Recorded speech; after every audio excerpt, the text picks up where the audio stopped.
next time you log into your bank account. Anyhow, getting back to Jisoo, and her statements here, she also says, sometimes I hear about hackers. For example, I heard about a large telephone company that exposed its customers' information. The reason this happens is it's so difficult to make information secure on the internet. Only 5 years have passed since the internet was popularized. Okay, maybe in Korea. And it has been improving very quickly. I guess there are many criminals who are hiding on the internet like they hide in a maze. With the internet's quick evolution, we need more security and laws to prevent our private information from being exposed. Well, this is the first point where I'm going to take this show and say, it's on you, the user. Okay? You and me. We're the users. It's on us. It's our responsibility. It's not anybody else's responsibility to make sure our information is secure. It's ours. You know, it's like back in the day, you know, when you're 16 years old and you get your first driver's license and they tell you, now don't lose this. You need to keep this with you at all times. And you go through life until you're 65 and you've had your license with you all through your life. You know why? Because that's what's expected of you, and that's a responsible thing that you need to do for yourself, not anybody else. Because nobody else cares if you have your license with you when that officer pulls you over. It's completely on you. This is no different. It's like going to Canada without your passport. I didn't think I needed my passport. Well, you do. And you know this, so you take your passport. Okay? It's that kind of thing. So we need to stop sloughing off and blowing off responsibility on everyone and everything else and get back to taking it for ourselves. And we're going to get more into that in the third segment of my show today about personal user responsibility. Even beyond the whole commercialization of the internet, because that's not really what it's about. It's really about our own personal sense of responsibility. Now, I've got another writer from Norway that says that some sites are harmful for children. Yes. Apparently, this gentleman uses the internet to go everywhere, even if that site is for adults. Ooh. He says, we use computers to find lots of information. Jans is his name, by the way. Sorry, I forgot to mention that in the beginning. Jans from the Netherlands. We can use computers to find lots of information online. The internet is a very useful system. For example, even though I'm in my hometown, I can easily get information about another part of the world, like the government system of Texas, for example. However, it has some negative aspects. He says, let's imagine your child is good at using computers. He can also use the internet to go anywhere, even if that site is for adults. There are many adult sites about sex and violence. If your child desires to see them, he or she can simply find them easily. They aren't blocked, and this can be very harmful for your child. If young people are exposed to too much sex and violence, we should regulate this media. However, it's very difficult to solve this problem. We can't say it's the parents' responsibility because the internet is a new technology to them. What? Wow, hold the boat. Back the freak up. Whoa, what? Oh, I'm okay. Jans, I'm locking you in Guantanamo Bay right now. There you go, Jans. Bye-bye. Are you kidding me? You're going to... You really? You said that. You said that. We can't say it's the parents' responsibility because the internet is a new technology to them. Yes, let's claim the ignorant, stupid ground. That's a good position to be in always. Oh my God, did you say that, Jans? Wow, and I thought the Netherlands was progressive. I stand corrected. And this is really kind of going into my third segment again. Thank you, Jans, for your input and comments. They're very helpful, and although I abhor them and think you're you are definitely one of my 15-cent candidates. I appreciate the position, and one thing that you're illustrating here on my show with your comments is that you're not alone in that belief. There are millions of you out there that think, well, it's not the parents' responsibility. The internet's too damn new. We don't know what the hell it is. Well, don't you think that it might be incumbent upon you to find out what it is, to learn? You know, geez, I didn't know what smallpox was, but when the doctor said my child should get immunized for it, well, why? I went and checked out. I looked at what smallpox is. Man, it's a nice frickin' disease. Geez, do I want my kid to have that? No. Doctor, you have my permission. Commence with the immunization. Well, hey, Crash, that was new to you. You didn't know what immunizations were until you went and researched, did you? So, what you're saying here is that your kids aren't important enough for you to actually go and research about the things you can do to keep your kids from that crap on the internet. Or, hey, wait, here's an idea. Be a parent. Develop a child that maybe understands certain things aren't right for them at that age. Get them interested in more things that should be right for them at that age. I know a lot of kids, and a lot of kids have a lot of different interests, and the kids that I know, including one of my own, have interests in many different things that aren't pornography.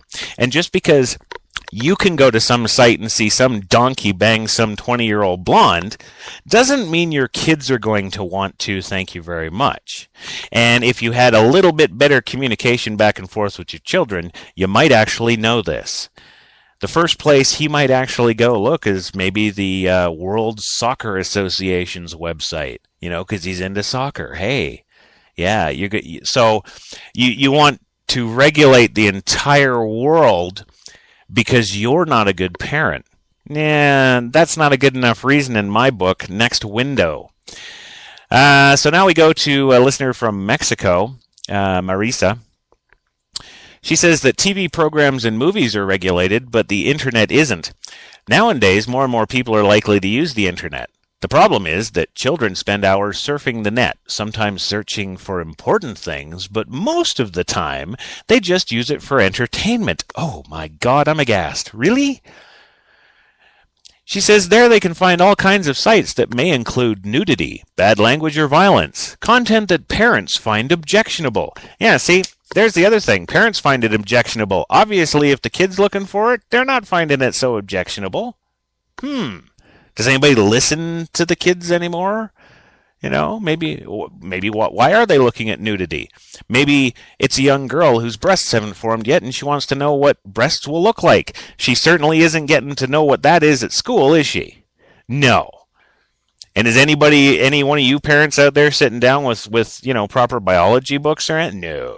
No, why would you do that? No.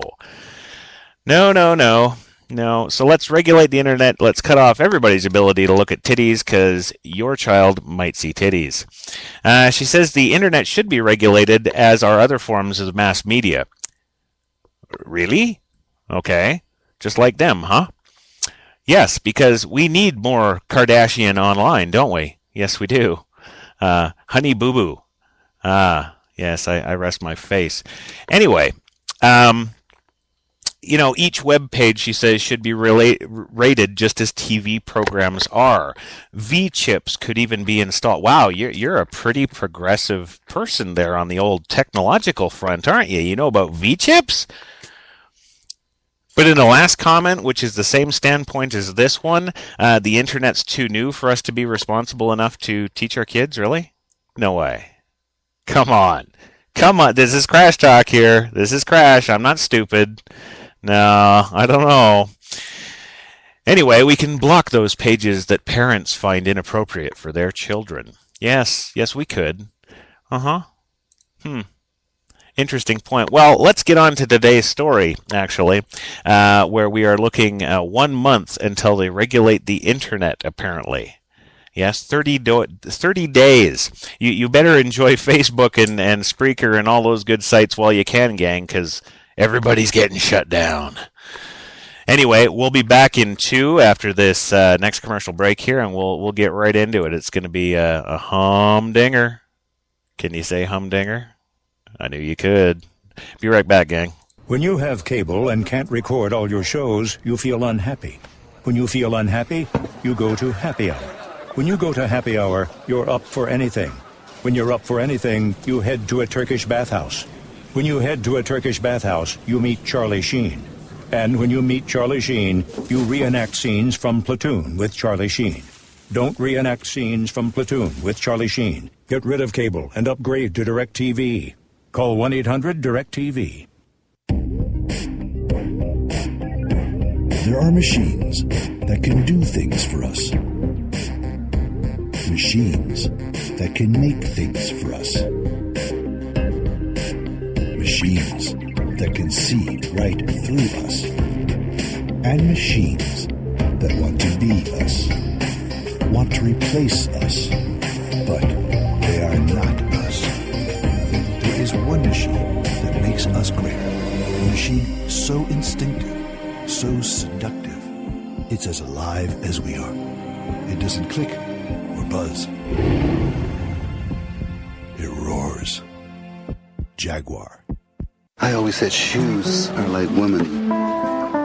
They inspire beautiful music. But what about these? Stilettos sound like this.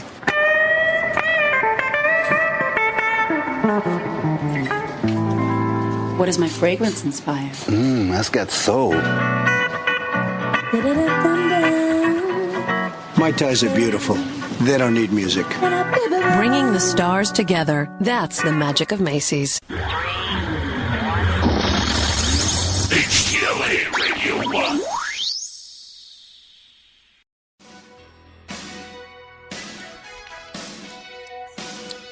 Yeah. There it is. Born in the USA. Anybody remember that song? All you Americans out there, huh?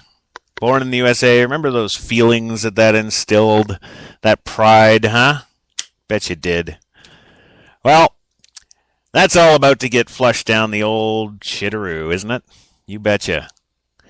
Anywho, today's top breaking story, which I am flaming about today, and check this out, because this group that I'm about to mention here on the air is not in the list of former groups that have tried to regulate the internet. No, this is somebody completely new, and guess who they're sponsored by? No, not Viagra like my show. No, this is even more of a dick in your ass. It's the United Nations. Yep, you heard me. The United Nations. Those guys that like to take our soldiers and put little blue helmets on them and give them guns with no ammunition and put them in between two fighting factions all over the world. Yeah, I love the UN. Anywho, the UN-sponsored conference next month in where? Dubai. Oh my goodness, can you say Saudi Arabia too? I can. Yes, Dubai. They are proposing new regulations and restrictions for the internet. Yes, new, never before seen. That's right. So we have no idea what these people are going to be trying to do here. I just hope they're not from Mexico or Korea. Oh, pardon me, Korea was the good one. Netherlands, yes. Anywho, the critics are saying it's going to censor free speech. It's going to levy tariffs on e-commerce. What? And even force some companies to clean up their e-waste and make gadgets that are better for the environment. Guys, I'm not making this up. This is exactly what is going on. There's concerns about the closed-door event that have sparked WikiLeaks-style reports all over the internet. It's also led the State Department on Wednesday to file a series of new proposals seeking to ensure competition and commercial agreements and not regulation as the meeting's main message. So, yeah, it looks like the UN and the Saudis are getting together. They're having a bash. The U.S. wasn't invited, so now, yeah, you got this. Now, Terry Kramer, the chief U.S. envoy to the conference, says that the United States is against sanctions and believes management of the internet by one central organization goes against free speech. Yes, this is the country with the CIA. Anywho, doing nothing would not be a terrible outcome at all, says Kramer. We need to avoid suffocating the internet space through well-meaning but overly prescriptive proposals that would seek to control content. The conference apparently will be run by the International Telecommunications Union. Really? Union? That's funny. I've never heard of that union. Have you? The international well, let's go over to these telecommunications companies and see if there's a union that they know about. Oh, wait, they don't. Right. That's because it's a UN agency that has typically